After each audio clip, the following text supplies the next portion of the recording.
Episode 83, MJ Savino. Yo, Publicist for some legendary, you do a lot of shit, and I want to talk about all the shit you do, because it's like, it's a lot of different things. Real quick, if you guys got questions, you can use the questions feature rather than the comments, and if you get on any fuck shit like on the page, I will block you. So that's just what it is. Love it. You know how it is. So, I know how you roll. I wanted to say, yo, first of all, thank you, man. Like, we linked up a few years ago. Like I was with the radio station, and we got Billy on, and Drez on, and Special Ed on, and Fredro. Yeah, Fredro on, and yeah. So I really appreciate that, man. And those have been really good looks for me. So like, thank you. Like, always a pleasure. It's always a pleasure. So, yeah, how'd you get into this? You know what? It's crazy because it kind of just fell in my lap. I mean, I wasn't always doing this. I mean, I've always been a fan of music and hip hop. I'm a writer myself. I'm a poet myself. And, you know, it kind of goes hand in hand. But professionally for like 15 and 20 years, I was, you know, a social worker. So doing this on the side, artists were just hitting me up for some, you know, album reviews and things like that. So it kind of just started into blogging, doing some blogging and, you know, writing on the side. And then it just kind of sped up, and people were hitting me up for promotion, for social media promotion, getting them on, you know, radio shows and stuff like that. And, you know, Rampage is one of my very first interviews, and that's going back to like 2008, 2009. And, you know, we've been connected ever since. And, you know, he kind of just said to me one day, like, MJ, what are you doing? Like, pick a lane. You know, this is where you need to be. You need to be in hip hop. Hip hop needs you. I see what you're doing. You got a passion for it. So I kind of just, you know, jumped out on faith and said, all right, let me hang out that social worker hat. I mean, it was a long time. I was getting burnt out anyway. Yeah, it's a tough field. It's tough. It is tough. I mean, working in the jails, working in you know, juvenile detention centers and group homes and big ass caseload, right? Yes. You know, I was living and working in Trenton for many, many years, you know, so while I was pregnant, so it's crazy. So yeah, I mean, I have the tough skin to be in the music industry because of that, let alone. But yeah, so I just said, you know what, he's right. Let me just jump all in and do this. And that's pretty much how it started. You know, I linked with Mike Hands. Shout out to him many years ago. Yeah. He was like a mentor to me. You know, he schooled me on a lot of things that I needed to know about the business. So did Rampage and so did Dan's. You know, they're all mentors to me to this day. But you know, they really kind of just schooled me on the ins and outs and the do's and don'ts, you know? Yeah. Well, let's go back for a second. Yeah. Actually, exactly. I should have asked. Because like I said, you do everything. You know, I call you the Swiss Army knife under my breath. So what are you? What's your business? What do you do? I mean, you know, tell us, because I mean, I see all kinds of posts and shit coming from you. So what's good? I know, it's crazy, right? So MJ's Hip Hop Connects is kind of like the one stop for everything. So, you know, it's everything except show bookings, because I refuse to get involved in that lane because there's just too many janky promoters and it's just a lot of BS in that lane that I don't want to be in. So it's a lot of artist development, which is important because, you know, in this tech savvy world, we don't have any of that anymore. We don't really have A&Rs anymore. So definitely artist development.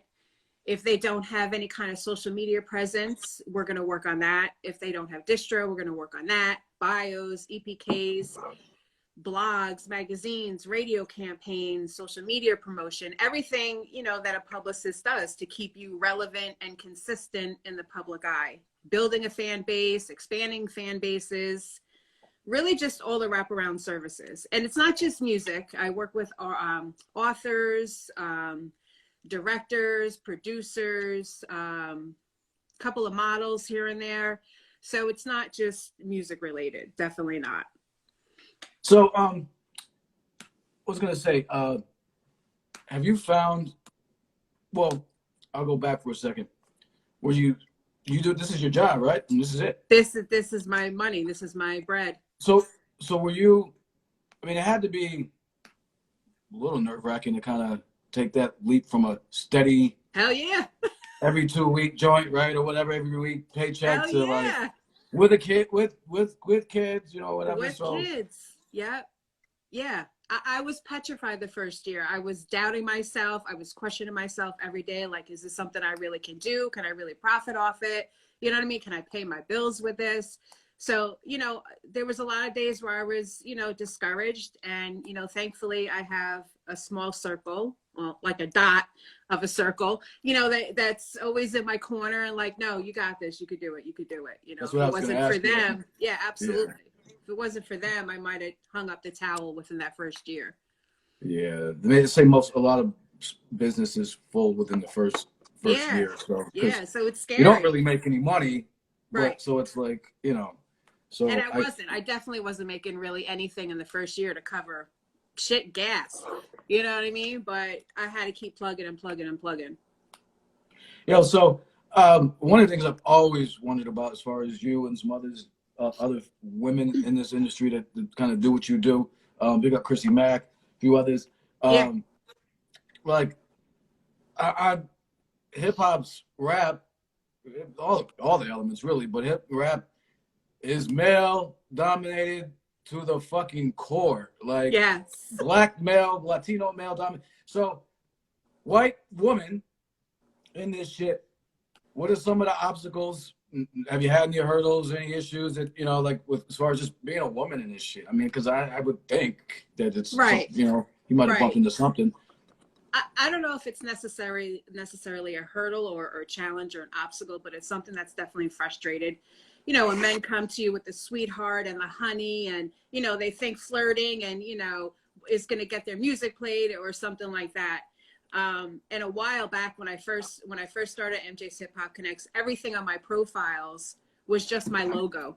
So when I was conversating with people, they didn't know if I was a male or a female. You know what I mean? So when it got to the point where it was like, yo, bro, and it was like, pump your brakes, MJ, I'm a female. And it's like, oh, okay. I thought you were a dude. I thought you were a dude. No. Hey, yo, ma. Hey, yo, ma. Yeah, exactly. Yeah. Come on. No, not happening. No. So yeah, so you still get that with like prospective clients and whatever. Yeah, absolutely. I don't think that'll ever end. You know what I mean? Yeah, I don't think that'll ever stop with any female that's in the industry. It's just, it is what it is. And again, you have to have tough skin, you know, to just kind of be blunt and be like, no, pump the brakes. Right. You know, my girl runs to that. She helps out. I mean, she's the fucking right hand with the shit we're doing, and like she reaches out to artists for us and stuff sometimes, and they fuck with her, but they try to talk to her or whatever, and she's like, no, send your music to this email address. This is what it is. Like, keep it pushing. And like, that's it. That's it. Like, yeah. So no, I figured that was there. And then salute to you for like persevering through that, man, because listen, you're swimming uphill. I was gonna say you're swimming upstream. You know what I mean? And with that shit, like as far as yeah. It's like, and I don't, like you're right. I mean, I don't think it's going to change, but the thing is, though, I mean, it seems like you've established yourself to a point to where, you know, you don't have to like deal with that shit. I mean, you can just be like, fuck out of here. Yeah. So. Yeah, pretty much. Right. Yo, who were some of your favorite MCs growing up? Like, for me, it was definitely the ladies. Definitely the ladies. I say it all the time, you know, Queen Latifah, Yo-Yo, MC Light. You know, when you're a teenager growing up, you're trying to like find out who you are and who you want to be and everything like that. And, you know, my hoodie and my t-shirt, I've always been that kind of girl. I've never been like the high heels and dresses and stuff like that. So when they came out, I was like, wow, I was in awe. Like, here are these women coming out in a male dominated industry. They got bars. Right. Some of them have bars better than the men MCs out there. And, you know, they weren't showing tits. They weren't showing ass. They had their Timbs on, their jeans, you know what I mean? And they were doing it. And for me, I was like, that was it. I mean, that was like a whole other level for me. It really was. Yeah. So the ladies, that makes sense in terms of some inspiration, because Queen Latifah was, I mean, the names you named, like, they're icons. And I always say, man, I've always wondered, like, why people, they'll even ask me, yo, who's your favorite favorite female MCs, and I'm like, who the fuck cares? Like, I hate that. I always say this ain't football. Like, you know what I mean? I hate that. I hate what when difference people does it have make? to put female in front of MC. What does her vagina have to do with anything? She's an MC just like you are. Leave her genitals out of it. I hate that. I hate that too. And because You'll to never me, see me or hear me ever say female artist or female MC. No. I don't say it either. And because to me, there's some MCs like Bahamadia, Jean Grey, that, and some of the names you mentioned that are definitely just as, I mean, they're like some of the best MCs ever, period. Exactly. Fucking gender. Yeah, this shit has always been crazy to me. I'm like, yo, you're not playing sports where somebody's 240 pounds and she's 5'2", 80 pounds. It's not it doesn't matter. Exactly. It doesn't matter. That's always been like yo, I don't really, care about that. What about some of the men? Definitely. It's crazy because you're from Jersey, right? I'm from Jersey, yeah. So, my mood always dictates what I listen to and what I'm vibing out to. So when everyone always says, what's your top 5? What's your top 10? I have too many to put into a category. It's too many. But definitely Biggie, Diggable Planets is definitely on there. Onyx is on there. Oh my God, Tupac is on there. Slick Rick, one of my absolute favorites. I love Slick Rick to this day. His whole steez was just, he came out, Oh my God, classic. Just everything. Like no one, he's just unmatched. There's accent, there like will never be another New York, Slick Rick. The New York, London accent. Oh shit. There will never be another Slick Rick ever. Busy. I mean, it's just so many for different reasons. Like, Diggable Planets, they brought out that cosmic energy into hip hop that like was unheard of at the time. Snoop Dogg's still one of my favorites. It just, my mood kind of just dictates what I'm into. I think the only thing that I really never really had or was a big fan of was like the hardcore gangster rap. It just, for me, it just didn't, I don't know, I just wasn't feeling it. East Coast or like the West Coast stuff? I think West Coast, I'd say. I mean, I'm East Coast hardcore, you know what I mean? Yes, that's what I was saying. I was figuring, so I think there's like a difference between West Coast, gangster rap. You mean like what, like NWA or something? No, I'm a huge NWA fan. Okay, so like, give an example. Maybe I'm thinking like South, but like what's his name? Trick Daddy. Like I've never been a real big fan of Trick Daddy. Who else? Well, he's not really a gangster rapper, but like no, yeah, I know. Yeah, I was trying to think of who else like gangster, like hardcore. I mean, like I got into a lot of the West. Like, so you say you fuck with NWA though, right? You said. Of course. Oh, absolutely. Yeah. So, and you say you fuck with Snoop. What about E40? See, I'm not really. See. Yeah. I'm I probably get it. gonna get so much slack for this for whoever's listening, but it's a personal preference of what you like and what you don't like. It doesn't mean I'm not, a hip hop head. It's just certain types of rap that I wasn't feeling at that time. Right. You know what I hate though is when people say, like, even when they comment on my page, if I post something, even if it's positive, I'll post something and they'll be like, only real heads know about this. Or I hate when they post or say comment, you're not a real head if you don't like such and such. Yeah, what's a real head? I know people from the West Coast that didn't fuck with Wu-Tang. People didn't. Not everybody fucks with everything, Exactly. And we become so. I mean, I think the tri-state becomes so like tri-state centric that sometimes it's like nothing else. You're right. Nothing else exists. You're definitely right. It's crazy too. I remember on our Heat DJ conference call we have that Rampage host. We had DJ Yella on the line, and he was floored to know that the East Coast was fucking with NWA back then. He had no clue that the East Coast was really, true, I don't want to say heads again, but like true NWA fans. He was floored to know that. I mean, now he knows it and he appreciates it and embraces it. He's on his book tour and all that other stuff. But he was just like, really? He had no clue that the East Coast was really fucking with them like that. He had no clue. Yeah. And I mean, and the thing is, some shit is just good. Like the NWA shit was just fucking good. Ice Cube's first 3 albums were just phenomenal. I mean, there's some shit like the Dog Pound shit was dope. I mean, like, so there's some shit like, I mean, West Coast, I mean, Cypress Hill. Oh yeah, I forgot them. Love them. Come on. I mean, that How I Could Just Kill a Man shit and all that stuff. Yeah, come on, classic. You How know, can so I forget them? How can I forget them? That's crazy. Yo, so on the business side though, I wanted to ask you, man. It seems like, at least what I've encountered, is that a lot of older artists have had some trouble adjusting to like the way shit is now. Like and kind of want to rely.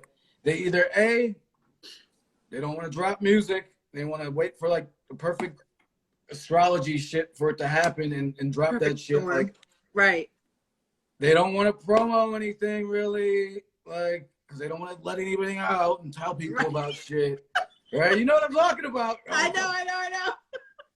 Yeah, right? I know. They don't want to do shit on social media. Yo, I'm be posting my moves, man. You know what I'm saying? Right? So it seems like they've had some trouble adjusting. So, like, I wanted you to talk about that and, like, some things that older artists, veterans, should be doing now because, yo, I'm sorry, even if you got a name, nobody from back in the day, nobody gives a fuck right now. Nobody cares. Right. Unless you're in their fucking face, nobody cares. I know.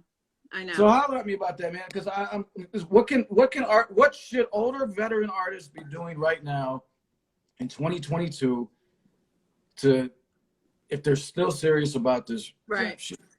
You know, it's crazy because I think a lot of them, and I don't want to use the word stuck, but a lot of them, you know, use the system that worked for them pre-technology, which was, you know, boots to the ground, you know, the street team selling merch and CDs and music out of their trunk, you know, stuff like that. So I think it's kind of a little bit challenging for them to get used to the social media world and, you know, the technology world, because they didn't have that then.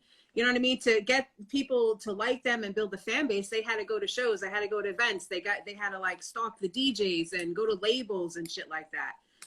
So, and you know, the older you get, the harder it is to change your mindset and do new things. And, you know, it's crazy you bring this up because me and Rampage talk about it all the time. He's like, MJ, what is with all these fuckers just dropping music without no marketing, without telling anybody anything? I hit on my Instagram, so-and-so has a new album out. I didn't even know they were doing music. It's because he's so passionate when he talks anyway, but that shit drives him absolutely crazy. Absolutely crazy. They just drop music like, boom, here's my new album, here's my new video, and expect the world to just pick it up that day and push it to the masses. And it doesn't work like that. It really doesn't work like that.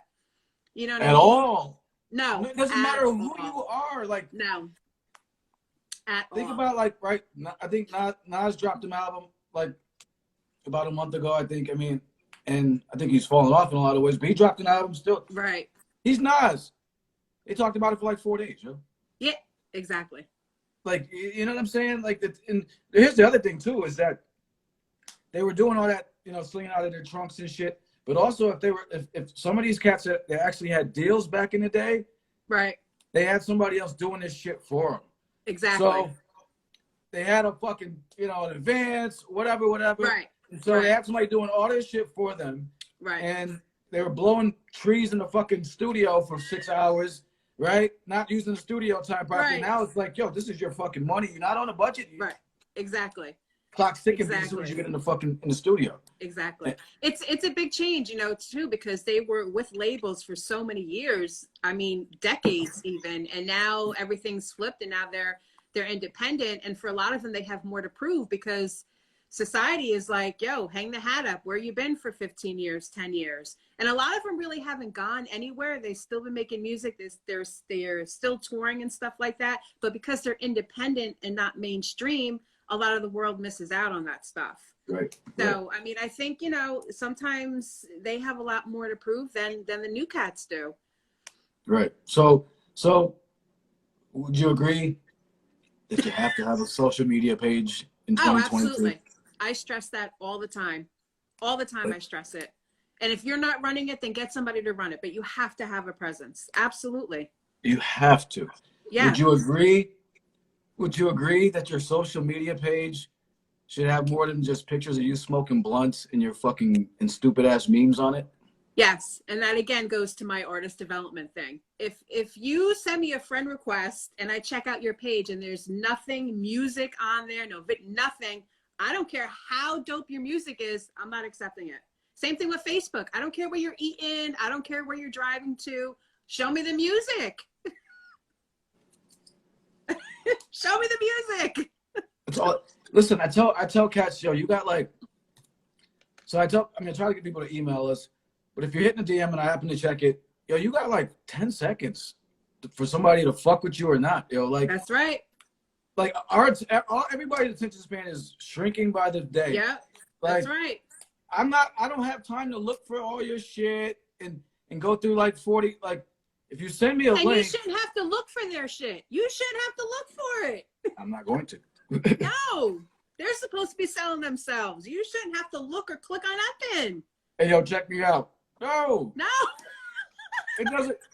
I got one of those. I got one of those just 2 days ago. Yo, check me out. I'm like, yo, it doesn't work. I can't. I said, here are the submission guidelines.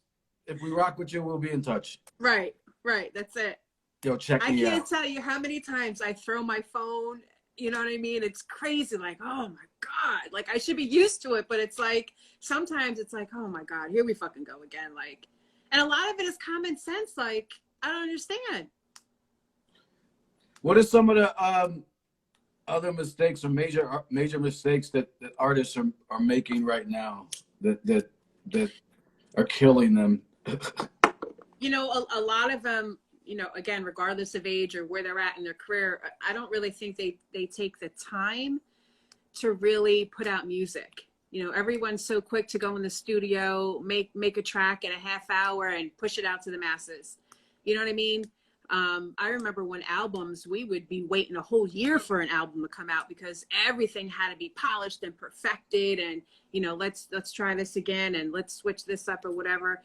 And everyone's just so quick to come out with music, you know, to hop on the trends. And that's how you're a one-hit wonder. You know what I mean? And we're missing a lot of timeless classic music, you know, music that I grew up listening to that I can press play right now and still get that same energy from day one. It's really not out there now. Yeah, people are rushing shit. I say, so here's the thing: it's a catch-22 because you have to put out content, right? But I tell cats like, you could even just like do your car freestyles or something while you're working on your album. Like, yes. Put some filler out there or something like that. But, yeah. But yeah, like a lot of cats are rushing shit and it sounds rushed. I'm hearing samples that are used. I guess people are using some of the same beat packs now. I'm hearing shit like, damn, I just heard this beat. Come on, man. Like, exactly. Everything sounds the same. It's saturated. Even the shit that we like, you know what I mean? Right. I'm not even just talking about the trappy or mumbly shit. Even the stuff that we like, it's a lot of it, the newer, some of it sounds the same, man, because it sounds dated. Yeah, it sounds dated. It does. No, I agree. So but on the flip side of that, there is a lot of dope, you know, boom bap and hip hop out there. People just need to know where to get it. And that's where I fall into play. You know what I mean? I can get that to the masses because it is out there. Yeah. And people, I mean, I always say too, man, along that line, the fans, we got spoiled growing up. You could turn on Arsenio Hall and Living Color show, right?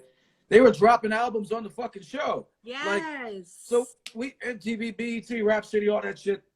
Like, you actually have to do the knowledge now, man. You can't just go out and like turn on the TV because you're gonna see some bullshit. Like, so so if the kid in Idaho turns on regular TV, he's gonna see some fuck shit, and they're gonna think that's what this shit is all about. So exactly, you know, you have to look, but and again, we have to do a better job of like, you know, I always try to pump. I mean, I'm all about the old school shit, but I always try to pump the new shit too because that's how it's gonna go on.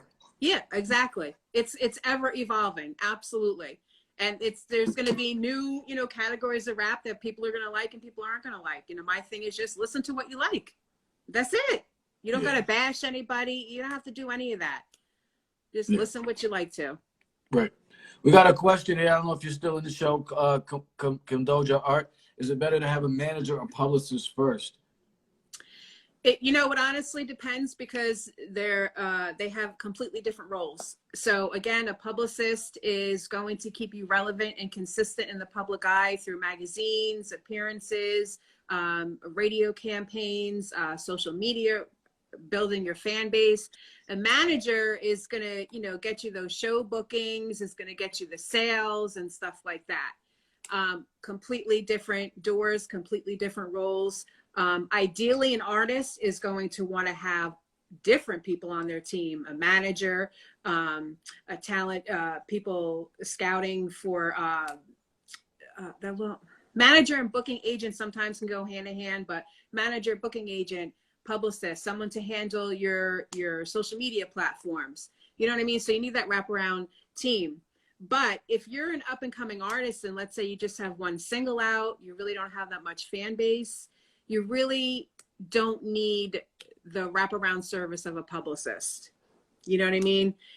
You gotta I'm not gonna put in my full wraparound service for an artist like that. I will definitely help them build and get to where they need to be. But first, a lot of times I get hit with an artist who has one single, who has no social media presence, and like, yo, get me on Sway, yo, get me on Hot 97. That's, first of all, it's not my job. Second of all, I can't guarantee any kind of placements like that. We're a publicist, we pitch, and we use our networks and our connections, but ideally it's up to them if they want to put you on those kind of platforms. So, that's and if weird. you're an artist that's just coming out, you don't need a manager yet either, because are you ready for shows? Are you ready for events and all that stuff? So you got to really identify where you're at in your career to kind of know which one you need. Right. I mean, I would think that you wouldn't need a manager for, most artists wouldn't, a lot of artists wouldn't need a manager for a little while. I mean, for a little while. Absolutely. Like, Absolutely. I would think that. And as far as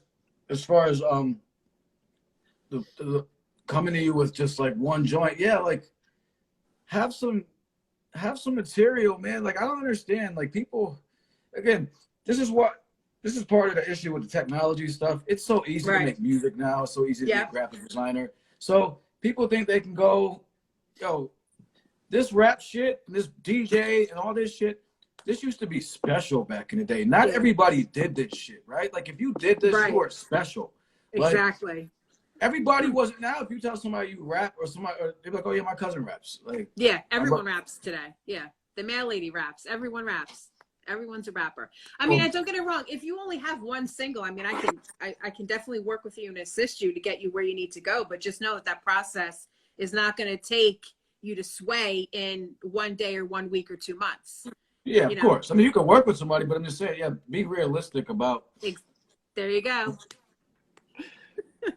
Because a lot of people need to get pumped down. I bet. So do you get a lot of people coming to you, like, making it seem like they're the best shit since, like? Of course. Yeah. Absolutely. It's crazy how people will sell themselves when it comes to on the best, but they really don't know how to sell themselves, on the business side of it, or I get, you work with MOP. I know you can get me on this. I know you can get me on that. I know I can get a feature, right? You can hook me up with a feature. That's why a lot of my posts always say, don't come at me with lunch money, because people think, oh, you can hook it up, MJ. No, I'm not hooking anything up. Right. It doesn't work like that. Yeah, you got it. Yeah, artists are sometimes really delusional about shit. I mean, like, well, rappers, right? They, like, and I did a post on it. I was like, yo, if you send me an email or a DM or whatever, and you're like, yo, because cats be like, yo, I know you're going to fuck with this. Like, this is, you better be not. And every time, it's never, I'm like, this is, it's always. You're not blown away. It's the people that don't send me shit that should be sending me shit. And the people that do, I could do without. There it is. There's people out there, I'm like, damn, where the fuck were you? Exactly. Versus, drop music. It's crazy too, because people who really, really are music heads, regardless of the genre or whatever, we know within the first 5 seconds of a track if we're going to keep listening or not. The same thing with how people pitch you. You know, with the first 5 seconds if we're going to keep going or if we're not. And that's what a lot of artists don't realize today. The intro is so important.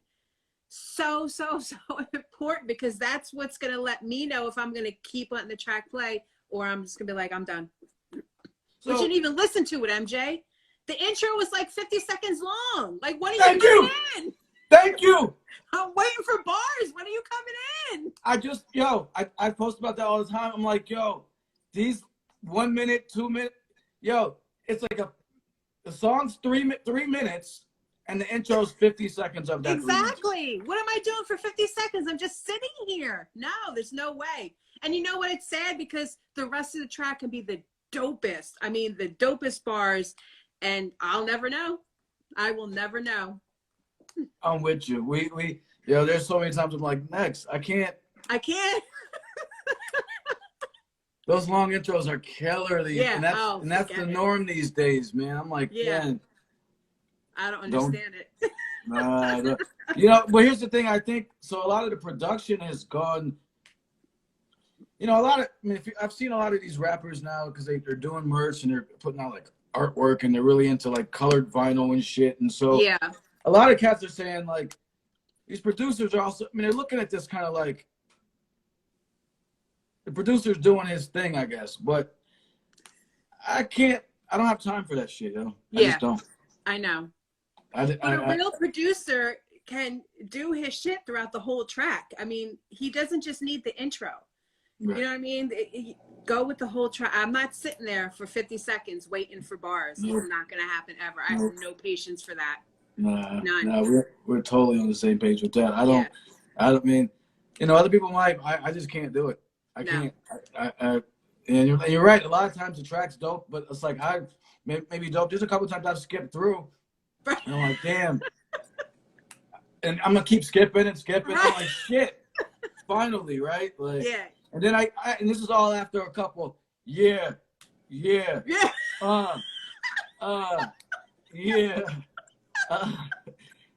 constipated? Shit. Exactly. Like bootleg porn, waiting for the bars to come. It's crazy. Yeah, it's terrible. Well, where do you see like the industry going now? People are doing like the NFT shit, and I'm just like, it's just. Where do you see it all going? Everything is just changing and evolving like in the blink of an eye. Like, I mean, I think in a positive light, it's good to see artists venturing out and not just rapping, they're venturing out into other avenues. I mean, that's definitely a positive thing. But sometimes it's just, for me, it's just like a little overstimulated. You know what I mean? Like there's just so much going on. I don't know which direction to go. I just see it evolving even more with the technology and social media. I would love to see it going back to shows again if we can ever get past this COVID thing, because that's where it is. I mean, that's what the fans want. That's what the artists want. We want those shows. We want those concerts, because that's just a feeling you can't even describe. Right, So I would love to see that, back. I mean, I get all the virtual stuff and everything. That's cool, but it's nothing like actually, being there. No, it's you're right. It is really changing fast. Like all of a sudden, like crypto's a thing now. Yeah. And they're saying, and I'm like, I'm trying to understand the whole NFT thing. I'm like, you mean I'm just paying for like a picture or something? Like I'm still trying to. Yeah, I don't understand it either. I have no clue. And I'm just still like, here unwrapping CDs that people send me. That's where I'm stuck at sometimes. Yep. Yeah. I mean, I'm right there with you. So I don't know. I mean, I do think it's good, like you said, because if you're smart, you got to understand it's a different game. You're not just gonna make money off rap. Exactly. You got to do some other shit, and you got to look at some other avenues. So that's important. I mean, with the technologies, it is overwhelming. Let me ask you a question. Do you like what are the what do you think the best social media platforms are right now for artists to be on? Definitely Instagram and TikTok. TikTok is definitely where you want to go because they have all those challenges, you know, to your tracks and your music. People are going to pick up on you quicker there. You're going to get a fan base from TikTok and definitely Instagram. Facebook, I just think it's slowly dying out. It's just a lot of BS. It's political. It's people posting nonsense, and there's no music on there. You know what I mean? TikTok, music. Instagram, people are, you know, their personal clips, videos of their tracks. You can hear it. You can, you know, interact and stuff like that. So definitely those two platforms are where artists need to be, because that's where they're going to get their fan base and expand their fan base. What are you feeling about Twitter and Clubhouse? Oh, I deleted Clubhouse a long time ago. I can't. I don't have patience for that. A few times I thought it was goofy. Yeah, I can't. It's too much talking, first of all. Some of the groups are nonsense. And yeah, I couldn't vibe with it. I really didn't get a connection with it. So yeah, I opted out of that real quick. What about Twitter? Twitter's okay. I think Twitter's where is a good platform because there's a lot of, you know, major players in Twitter and stuff like that. I'm not a particular fan of it because sometimes my posts are long and you only have a certain amount of, you know, characters you can post on Twitter. Yeah. But it is a good platform, like I said, because a lot of the, you know, the major artists and major players in the industry are on there, and you want them to see your stuff and you want them to retweet, et cetera, et cetera. But I mean, if I had to go in order, for me, it would be Instagram, TikTok, Twitter, and then Facebook. LinkedIn is actually where artists need to be. If they are serious, that is a true industry building, connecting, networking platform. There's no BS, there's no spamming. It's really linking with people that you wouldn't find on Facebook, Instagram, or TikTok. I mean, I have a LinkedIn profile, but I'm in accounting. But even for artists. Absolutely. Wow. Absolutely. That's good. That's good to know. Yeah. So, yo, tell us real quick about this. The DJ call or something with Rampage. What's that all about? Yeah, so he's been doing that now. I think we're on our third year. It's the Heat DJ Coalition conference call every month that we have. And it's really cool because we work really hard to kind of bridge that generational gap in hip hop. So we have up and coming artists, even established artists who will jump on the call and break a new record. We have over anywhere from 1,500 to 3,000 DJs on the line. We have labels on the line. A couple of times Netflix even jumped on the line. So the, you know, the artists, they break their music and they get real honest feedback from the DJs. And then we also have classic hip hop legends jump on the phone, or DJs, or, you know, classic industry connects, radio stations, etc., that will come on and interact with those artists. You know, they'll drop some gems and do a little bit of, you know, guidance and wisdom for them. And sometimes they have new music too that they'll break on the line. So it's good to see that interaction between the old school and the new school. So it's really, really a dope experience. It really is. So that's every month. And then after the call, the music kind of goes into a database, and then everyone that was on the call will get the music. And then also all the DJs from the Heat DJ Coalition will get the music too. So it's a good platform. And we're with DRT, so everything, you know, it is tracked. So if they're registered, you know, their music is registered, then, you know, it's definitely a good platform to plug into. Definitely. And no, it's not free. You need to have a budget. You need to have, that was cool. I mean, yeah. So how much is it? It's, so if you just want to break your music and not have it serviced to all the DJs, it's $100. If you want to break the music and also have it serviced to all the DJs plus the Heat DJ Coalition, it's $200, which is very, very decent. No, very decent. No, that's great. That's dope, man. I mean, yeah. I think that's dope. It's once a month? Yeah, once a month. And the next one is February 9th. We have Money B coming on. We have Young Hump coming on. We have Cool Rock Ski coming on.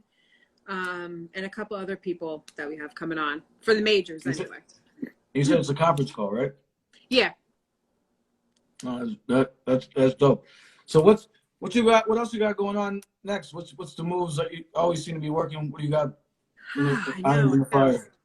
So, me and Rampage are busy. He has his water line that just came out, his sneaker line that just came out overseas. So we're bringing that to the States as well.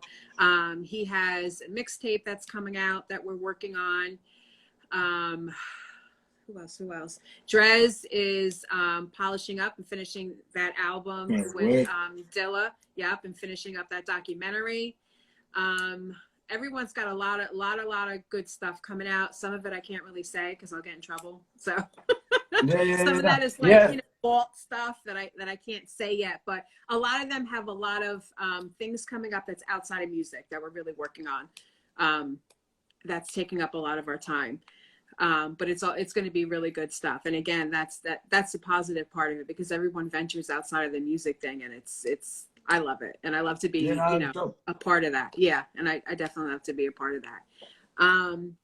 For me, I'm going to be opening the door back up to radio. I did radio several years ago, but the commute back and forth to Jersey and Philly was just too much. So I'm going to be, getting back into radio. I've had a lot of offers, but it's got to be right. You know what I mean? It has to be right.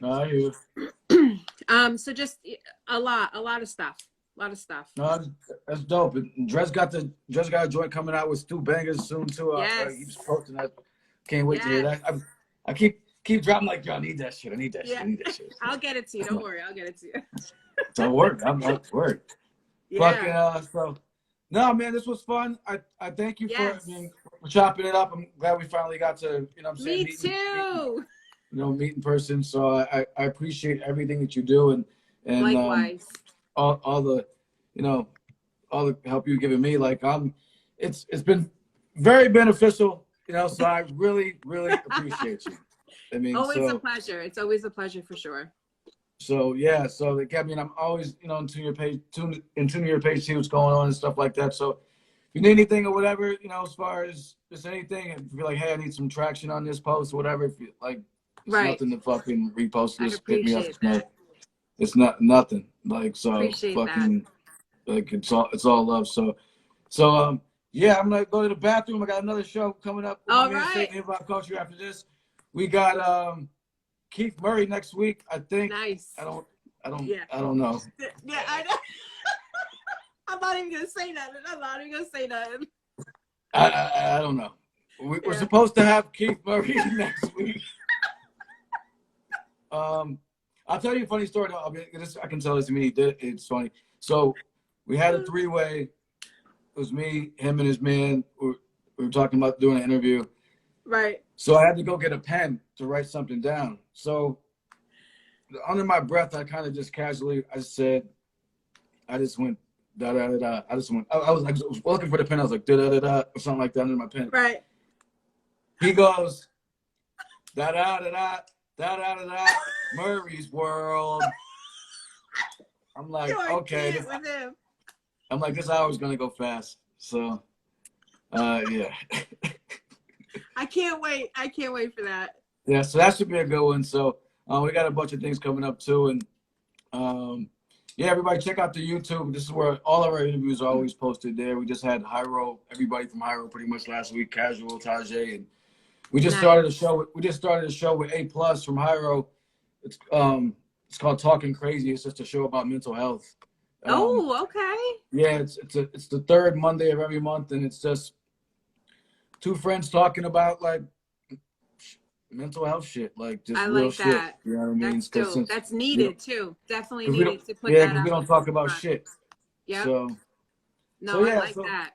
Yeah, so like I said, if you need anything, let me know, and salute for everybody joining in, and we will talk soon. Yes, definitely. Have a good night. All right, MJ, be good. Thank you.